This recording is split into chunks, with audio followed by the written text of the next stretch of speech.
Aujourd'hui, nous voyons une classe grammaticale, la classe grammaticale du verbe. Le verbe est un mot lexical. On l'utilise donc énormément et on peut en créer d'autres. Le verbe est un mot essentiel dans la phrase. Il n'a pas de fonction. On ne peut pas l'enlever. Pour retrouver un verbe, tu peux utiliser les gestes du grammairien en rajoutant ne pas. Par exemple, dans la phrase « Je cherche mon chat », pour trouver le verbe, tu peux rajouter ne pas. Cela donne « je ne cherche pas mon chat ». Le ne et le pas encadrent le verbe et c'est de cette façon que tu peux le retrouver. Il y a deux types de verbes en français. Il y a des verbes d'action. Les verbes d'action désignent une action. Manger, sauter, aller.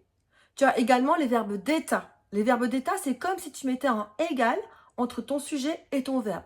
Dans les verbes d'état, tu as évidemment le verbe être, mais aussi paraître, sembler, devenir, passer pour. Le principe du verbe, c'est qu'il s'accorde avec le sujet, dans tous les cas. Mais le sujet ne fait pas forcément l'action du verbe. Il ne le fait que à la voix active. À la voix active, tu dis « le chat mange la souris ». À la voix passive, la souris est mangée par le chat. Et tu vois bien que ce n'est pas la souris qui fait l'action, mais que c'est bien le chat. Le verbe est composé d'un radical. Par exemple, pour le verbe chanter, c'est le radical chant, C-H-A-N-T. Pour le verbe lire, c'est L-I, souvent S. Il a également une terminaison. Par exemple, dans chanter, la terminaison, c'est A-I-E-N-T. Il a une marque de temps. Par exemple, la marque du temps de l'imparfait, c'est AI, dans ils chanter, A-I-E-N-T. Il a une marque de personne. Toujours dans le verbe ils chanter, tu termines par ENT. Tu sais donc qu'il s'agit de la troisième personne du pluriel. Il y a 6 personnes pour conjuguer un verbe, sauf à l'impératif, où il n'y en a que 3. Tu as aussi des modes personnels et des modes impersonnels, mais ça, nous le verrons plus tard.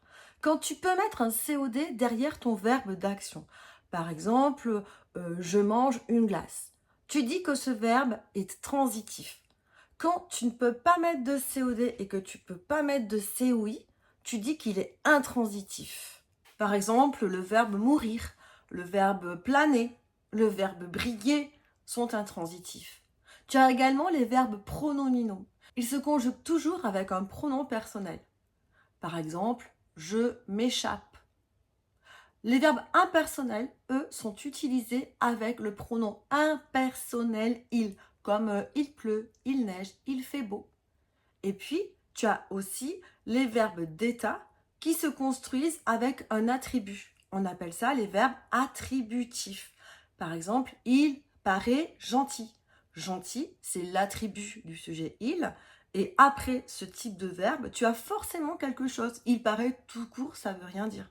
Donc, il faut forcément un attribut après. C'est pour ça qu'on les appelle les verbes attributifs.